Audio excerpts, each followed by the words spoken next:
Hello and welcome. This is Lisa Jones, and you are listening to the Exploring Death podcast.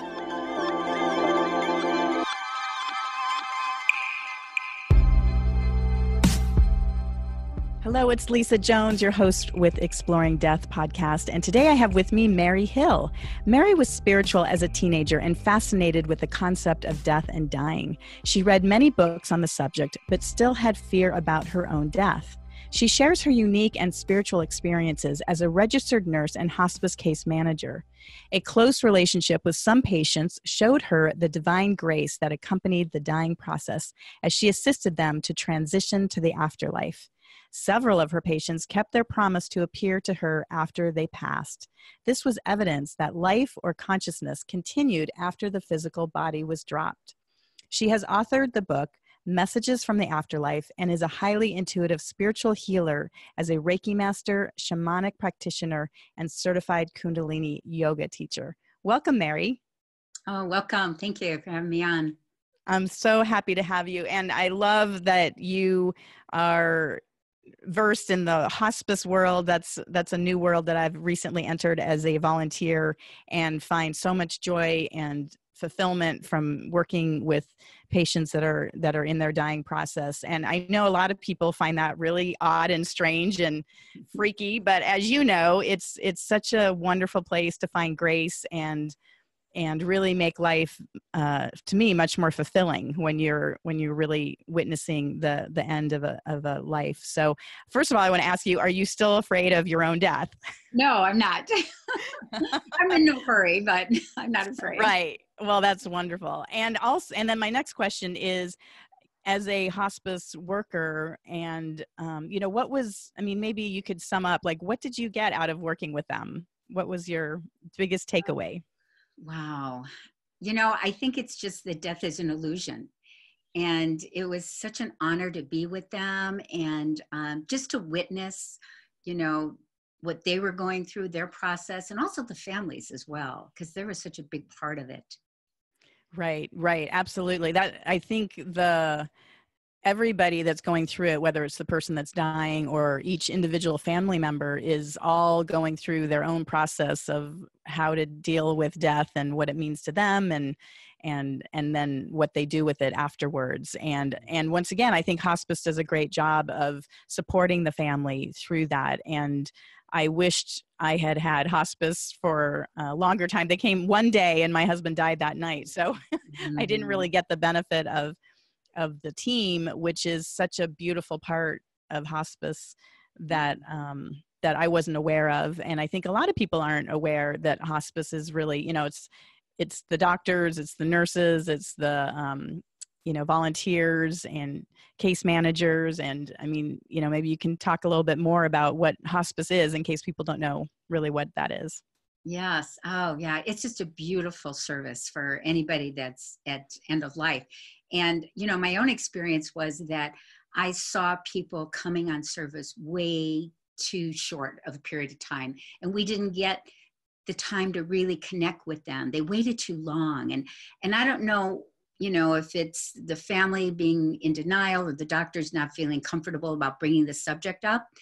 But because I worked in that field, I was the one that initiated both of my parents to get on hospice. And it turned out to be the best thing ever.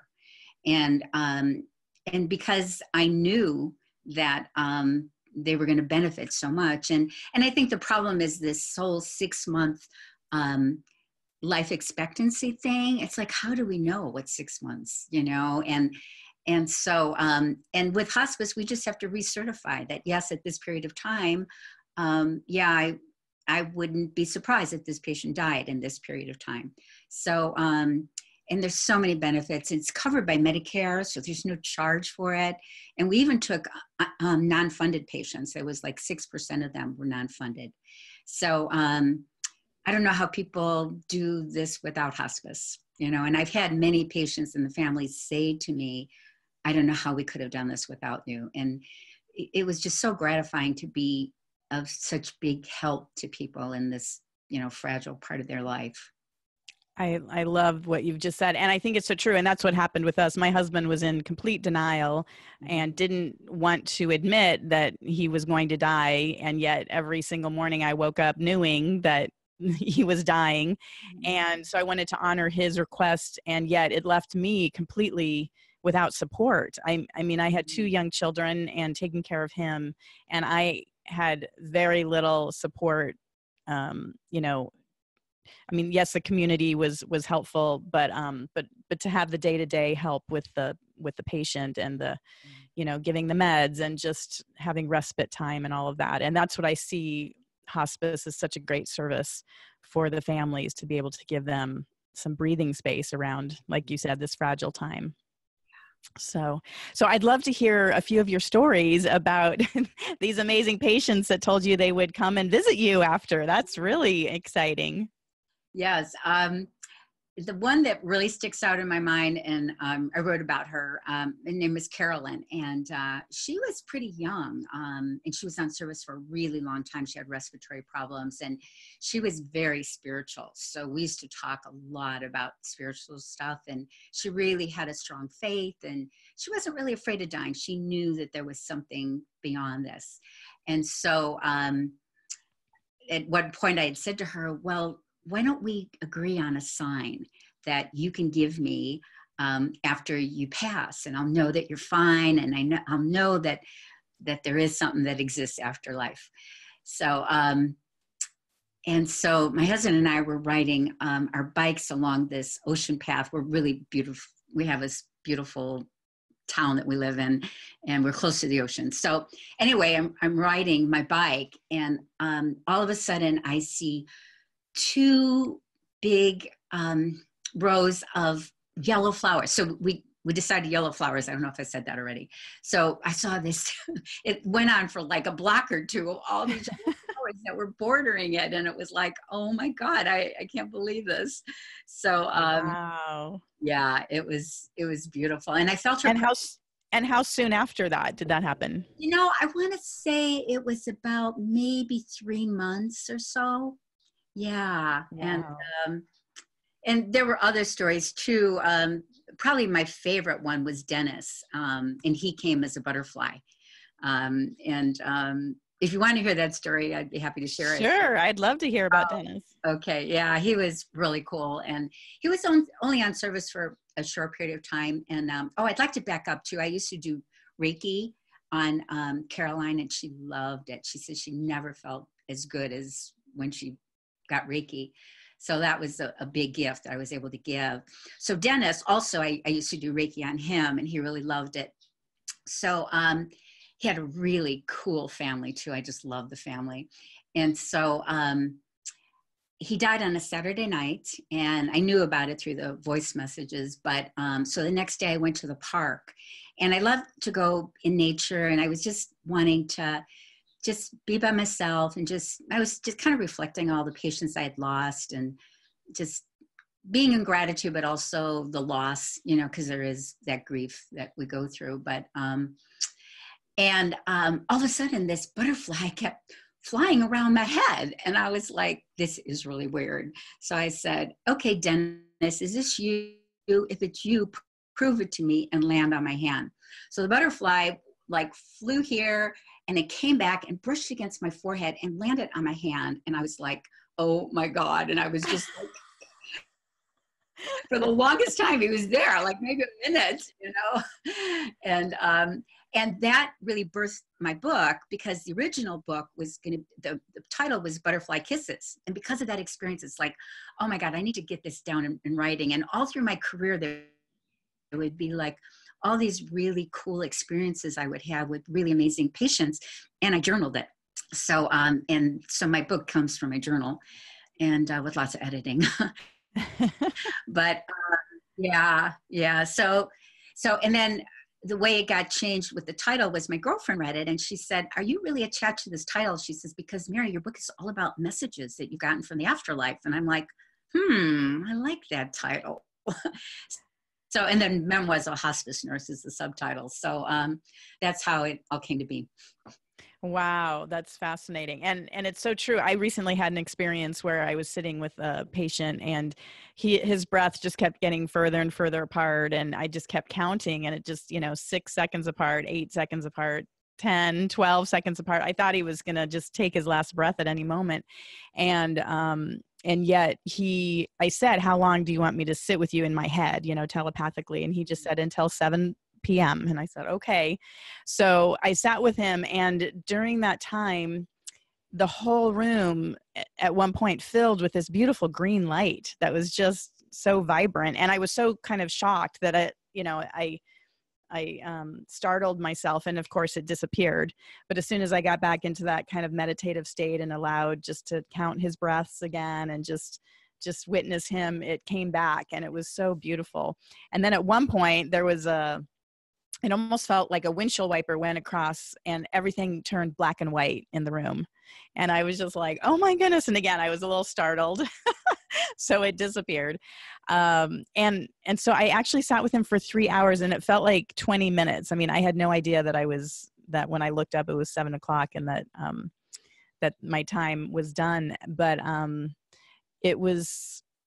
don't know, something really shifted for me just being in that in-between place, that veil, and I wonder if you had any similar experiences where when you were sitting with them that anything happened like that. Yeah, oh, that's a great story. I didn't get the colors, but there was one patient that I really loved. She was, I love them all, but she was Vietnamese. And so I had a really strong feeling to see her that afternoon. And the daughters were like, "Oh, no, she's okay." And I'm like, "Well, let me just come by." And so, so when I got there, I could tell that she was starting to transition just with the breathing, like you were talking about. And so, you know, she didn't speak any English, and, but we had such a connection, and I always give her a kiss and hug her, and patients love that. Everybody loves that, and old people don't get it enough. So anyway, I was holding her hands and just looking into her eyes, and I could feel the room. I'm more of a feeler than I can see things, but I felt the room just fill up with angels, and just felt this divine grace that was like, it's so hard to put it into words, because it was just so beautiful. And her face just became like a luminous, and there was this look of joy on her face. It was like, and her and our eyes connected, and it was just so beautiful. It was like, this is her moment. And she took her last breath while I was holding her hands and looking into her face. And it was so beautiful. And then I had to go out and tell the girls, she had like 15 kids or something. And they all came in, and, "Are you sure? Are you sure?" You had to get the stethoscope out. But it was just a beautiful moment that I got to be with her at that moment. And there was another one too. It was like I was doing Reiki on a patient, and she was actively dying, and I could feel her spirit leave, and her daughter actually saw the spirit leave. Wow.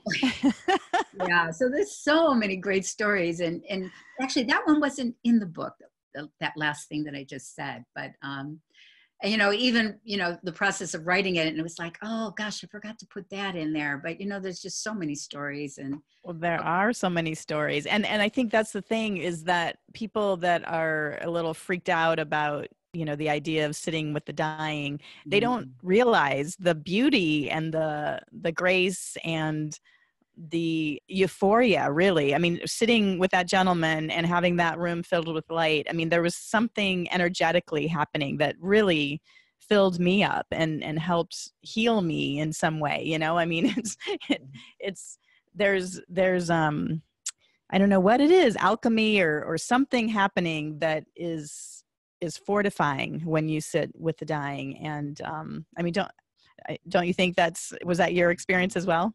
yes, absolutely. Yeah, it's like magic, It is. it's this divine grace. And it's Right. yeah, it's really an honor and a privilege to do this work. It is. I can see it in your face that you Yeah. feel the same way. And Oh, it Yeah. And you're right. People don't understand it. It's like, how could you do this? Right, right. And I was that way too. Even after my husband died, I mean, I still people, other people would die and I wouldn't even know what to say, or I was still feeling very, very awkward about it. But as my life has continued to progress and I just, you just take little baby steps, and then suddenly here I am like, oh, I have to be a hospice volunteer. And then, it just unfolded, and it's been amazing. So I think that's the other thing is, people get called to it. So if you're not currently a hospice volunteer and you find it, almost repelling, don't worry. It's not your time to be in that position right now, but maybe over time it might call you, and don't be surprised. And if you do, it's amazing. So not to worry. I also think it's a time that people's minds are opening more and more about, death and spirituality, and new information is floating around, and people like me, an accountant, who would think that I would be doing this type of work now, but I think people are waking up, and it's more, people are more in tune with these processes. So yes, we're definitely seeing a change. I think people are awakening, and I'm really glad that there's conversation about this, because we rejoice when there's a newborn, but we don't rejoice when somebody's making a good transition to an amazing new place and a new adventure. Right. I love that you brought that up. Because I was just about to say that too, that people don't understand when a baby comes into this world. I mean, you're lucky if you have a doctor or maybe a nurse and, maybe grandparents and, a spouse in the room, which is a wonderful, welcome into this world. But it's usually in, a sterile hospital room. And obviously there's some people that do home births and all that, which is fantastic. But from my perspective, when my husband died and I went out of my body and saw him being welcomed into the gates of heaven, and I mean, it was a party. I mean, it was beyond anything that you could imagine, in this world. So as you said, it's a joyous moment when somebody's making their transition. And I think the more that anyone can embrace that idea, the more easily you lose the fear of death, because you just know that it's going to be miraculous. And two, that to celebrate that this beautiful being was in your life and now they're going on to this even more amazing, beautiful place. Yes. Yes. So wonderful. Well, hey, how about if I pull some cards for you? Oh, I'd love that. Okay. Great. Let's see what Spirit has to say about all of this wonderful hospice work and all these wonderful messages that you got from your people. I think it's just great. I love that you took time to journal about all these experiences, because they get lost. So many things happen that if you don't write them down, then suddenly they're just gone. So I think that's great.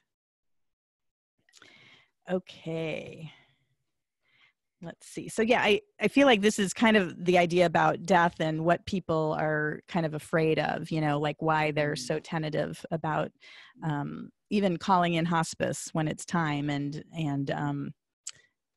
so the first card, which is the blockage card, is flow. And so people are out of the flow. They don't want what's happening to happen. They don't want their loved one to die. They're trying to hold on to what was.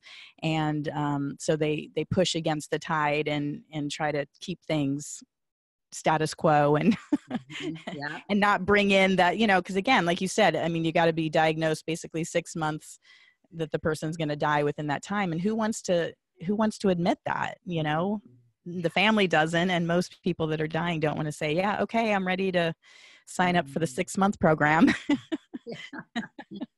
So the action card is healing. And what's coming to mind there is that when you do call hospice in, it really is a time of healing for, it might not be the physical perfection of healing where the person, miraculously, heals and walks out and they don't have their disease anymore. But it's a time of healing where the family is held and the patient is held in a team of people that are caring for them and love them and can nurture them, which makes the whole death process such a healing experience, as opposed to one of real trauma or disconnect, or, you know, just somebody just in a hospital bed and you know, without that care and concern around them. And then the outcome card is essence, which allows each person that's going, and it brings me to tears, to have the dignity of being surrounded by a caring team and their loved ones, and allow them to have that beautiful death. And, you know, I just can't express how beautiful hospice is and what a supportive environment it creates for the dying person and their family. And so if anyone listening to this has somebody in their life that is in that situation, I highly recommend you call hospice in as early as possible, because it's help. It's helping. It's not hurting. Right. And it helps everybody in the family, not just the person that's on their deathbed. So Yes, absolutely. In fact, it seemed like sometimes we help the families more than we even help the patient, because there's so many right. emotional aspects to it, and just the, you know, the grieving that goes along with it. And yeah, it's a great Yeah. program. I was honored to be part of it. Oh, that's beautiful. That's beautiful. Well, what is there anything that you, I mean, we kind of talked about it, the idea of calling hospice in early, but is there anything else, as from your viewpoint, that you would recommend people, if they're in a situation where they have someone in their life that's dying, you know, that they can do either for themselves or, you know, just to help through that process? Yeah, you know, one of the things that I recognized was that people didn't want to talk about it. They didn't want to talk about the fact that the patient was dying and what his wishes were. And I became pretty comfortable doing that with patients. But I also would talk to the family and say, you know, have a conversation with your loved one, you know, find out how he's feeling about it. And because it's like this elephant in the room and nobody wants to bring up the subject. And it's so much better when people just talk about it. And also, I think it's really important for families to let their loved one know that it's okay for them to leave, that they're going to be fine. These are their plans. Because I think that those loved ones, they just don't really want to leave their family, you know, and they worry about them. And the reality is that they're going to be around, because I remember my mom saying that. She says, I'm not really afraid of dying. I just don't want to leave you guys. And I said, well, Mom, you're going to be with us. You know, on the other side, you're going to be able to communicate with us. And a lot of my book, in the latter part of the book, was about my mom, because she was really ill for a long period of time. But she was also very spiritual and had some amazing gifts. So that really brought us closer together. And so after she died, I was getting so many messages from her. It was so beautiful. And so it was nice to be able to talk to her about this stuff. And I talked to my dad about it too, because he really didn't believe that there was life after death. And so I sat with him one day and we just started talking about it. It just came really easily, you know, that the conversation. And because he said he didn't believe. And I said, oh, Dad, you're in for a really pleasant surprise. So he actually passed a year and a half ago. Yeah. Oh, wow. Okay. Well, I'm curious. Well, two things I wanted to mention. One, my mom, the same thing. I mean, she had a stroke, so it was very sudden, but she actually left her body before she died, but because I was back in Connecticut, she was in Hawaii. And all of a sudden because I'd gotten the call, so I was getting on a plane the next day, and I was laying there, and all of a sudden her spirit came and she's like, you said we'd be able to talk, and look, here I am. And I was like, oh my God, she just died, you know. But when I got to the hospital, she was still in her body. So that was the first time I had experienced that, where somebody had, you know, left their body, and really so visceral, you know, communication. And she'd actually visited my brother that night too. And so it was just amazing. But then she was waiting for her husband to be okay with her going, because he was in complete shock. And so it took about 5 days for him to come to terms with that. And which, I mean, there was a whole nother miraculous story. But anyway, I love that that your mom as well came through and was able to communicate with you. But so the question I have also is, so do you have a conversation starter maybe for people, or, how, because I know it's so difficult. People don't want to talk about death, or, what the arrangements they want, or, what their wishes are. It is that elephant in the room. So any thoughts about that?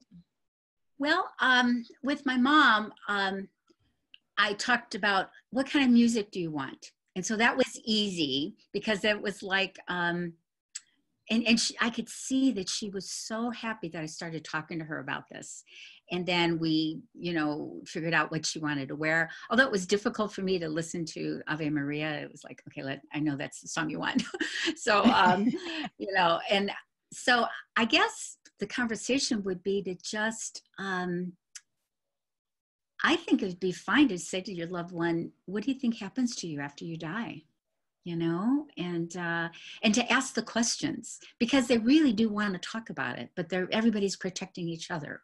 So, and then, the beauty of hospice is they really get you prepared, because if there's no arrangements, they help you get that going. And that's a really important part, because who wants to deal with this stuff afterwards? And so I could see that my mother was really relieved, because she was able to get all her ducks in a row, and, she knew exactly how things were going to be. And so I think it gave her a lot of peace. And then she was also kind of concerned, like, who's going to pay the bills? And we reassured her my sister was going to be there doing that. And so, once you get the conversation going, it just becomes easier. And I always suggest everybody to pray. I don't know if everybody's got a belief, but that always helped me with everything. I always ask for God's assistance and give me the right words. And so, even if you pray together, to ask God to help you with this conversation that you need to have. So. That's a great suggestion. And I think it takes really just stepping up and being brave, right? And just uttering those first few words. And like you said, I truly do believe everyone's trying to protect each other, but yet it's on their mind, it's on their heart, and they want to be able to have the freedom to share that information. And I know my husband we had seen the doctor, I think it was on Wednesday, and he just said, there's just nothing more we can do. And so that night, my husband and I had, oh my God, it was the most beautiful conversation, of everything that he wanted from me. He's like, I want you to get married again. I want you to, do this and this. I want you to buy the DVD set of, The Lord of the Rings for the kids for Christmas. It was just such a beautiful conversation that went on for hours, that we were able to, it's amazing. 15 years later. Wow.